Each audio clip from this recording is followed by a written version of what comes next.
Morning, folks. It's a beautiful day today. We got in kind of late.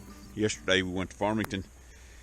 Had to go up there and see the kids and meet up with some family and do some stuff. So went to Lowe's up there and got the OSB flooring for the workshop.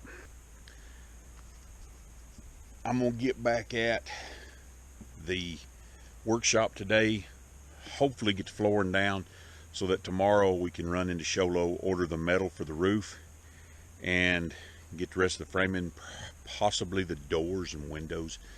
I've got to get about 50 more 2x4s to frame up, but I do need the windows and doors for that, and that's about what I'm gonna do today. I'll bring you along for it. Everything else is kind of put on hold until we get this workshop, because it's going to be winter here before we know it, and there's a lot of stuff to do inside the workshop, just to get it to be a place where we can hang out and be more comfortable. So insulate, drywall, whatever else we decide to put in there, as far as lights and stuff like that, to hook up a generator too, or solar. So I got to get with it, and then we'll get up here and unload this trailer, because I got to reload the generator, take it back up to the work site, and get with it. So come along with me. It's going to be fun. I often say that I wish I'd done this 10 years ago, but truthfully, I don't think I would have been at a point in my life back then to be as prepared as we are now. To get where we are now took 3 years of gathering, planning, and working. It's a fact. All of this takes knowledge, wisdom, and skills, and a whole lot of time. Unless you're filthy rich, then you can just have somebody do it all for you.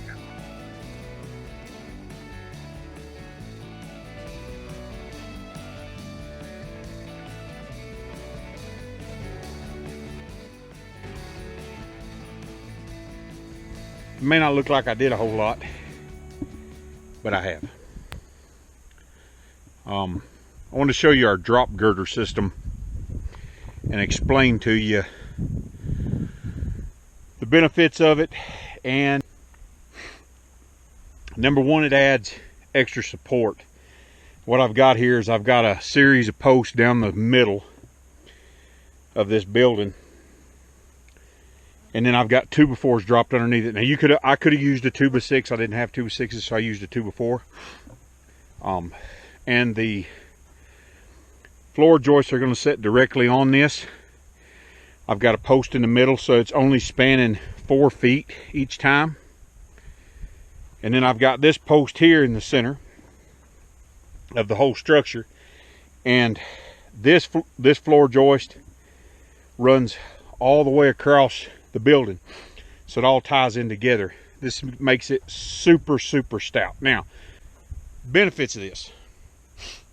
The benefits of this is I could have put 2x10 rim joists and used 2x8 floor joists.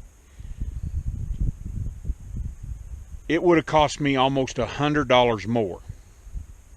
I already had these posts because I had to buy 5 posts, so I cut them all in half. Had these 2 little posts left over, so I threw them in the middle. Super stout. Now the whole floor is supported. We have no more than a 4x6 area that is going to be spanning, if you guys can see that or not. So this is a 4 feet by 6 feet area that's going to be spanned. It's going to be resting here. Another 4 by 6 foot area it's going to be spanned. So it's cheaper to build with, doing it this way. Done it this way a lot, than going out and buying 2x12s, 2x10s, 2x8s, whatever you're looking at. So all I've got left to do right now is put my joists in, cut my joists, and pop them in. There's 5 on each side. We'll be good to go. It's going to be a super stout floor. A couple of things I want to show you. First, before I let you go on to the next step, I had 3-inch lags, so I went ahead and used them. One of the things you want to do when you're running rim boards, joist boards, however you're building, it doesn't matter if you're building a floor, a wall, a fence, whatever you're doing. When you put, this is the first screw I put in, I run it straight in. Every screw after that, I ran at an angle, and usually a downward angle. And the reason doing is, after we get all the weight on here, the whole floor and the whole building, I want to make sure that if any weight's coming down, that it's biting more into this post. Okay, it's going to bite more into it. That's what I'm after.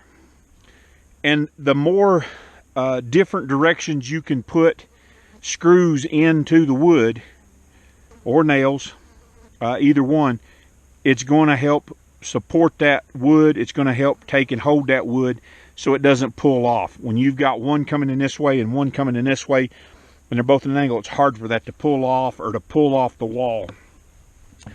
So anything you're doing, you can do that. I ran the 3-inch lags all the way around and all the boards. And you want to watch on these corners. I got one high and one low so that I didn't run into each other inside of the 4x4 and kind of mess up the inside of the 4x4. So I'm going to move on to the floor joists. Keep right on trucking along. We're going to get this thing built in about a week. Okay, folks, we are trucking right along. Got an issue I want to show you. That board right there bows. I'm going to have to pull it in with a strap, most likely. It'll help it. I've got my drop girder marked off so that I can make sure that my floor joists are straight. And after I get done installing these, I'm going to rip down a 2x4 and I'm going to put a ledger board underneath those 2x6s. I'll probably just rip down a whole 2x4 so it'll be solid, and that's what it's going to rest on. Most people like using joist hangers. I'm not a big fan of them. Ledger boards work really good, and they cost less. That 2x4 is going to run me $3.72. So 1, 2, 3, 4.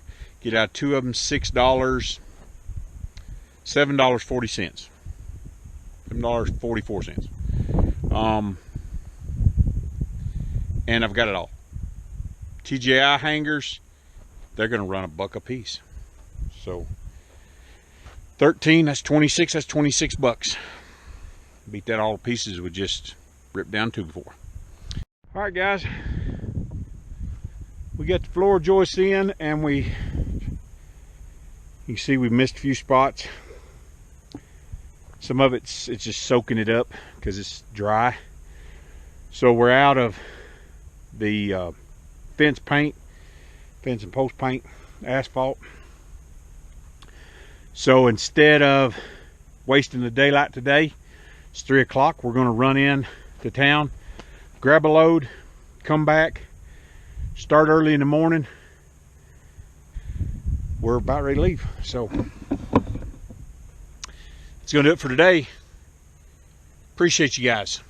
I don't know how many times I can say how much I appreciate all of our subscribers. You guys are awesome. The people that have been here with us from the very beginning, that's seen our journey start in Tennessee, thank you. The people that have come along lately, and we just get really good comments. People are really like what's going on. They say they're glad they found the channel, stuff like that. Special thanks to Gary and Mel. They have done a lot to help us out. Thank you guys for your card. Thank you for the sticker. It's going to be a little bit before you see this, but anyway, appreciate you guys. Remember to like, share, and subscribe if it's your first time watching our channel. If it's your first time, you know, coming across us, we'd appreciate if you'd hit the subscribe button, hit the old notification bell to see what's coming next. Sometimes we plan one thing and end up doing another. We were going to work on solar, going to work on an outdoor shower, going to do all those things. Now we're building a shed. So you never know what's going to happen. We're running, we're gunning. We got the Tiny Shiny Home Workshop next weekend. So in all amongst of all of our travels and running around picking up trips, maybe we'll see you down the road.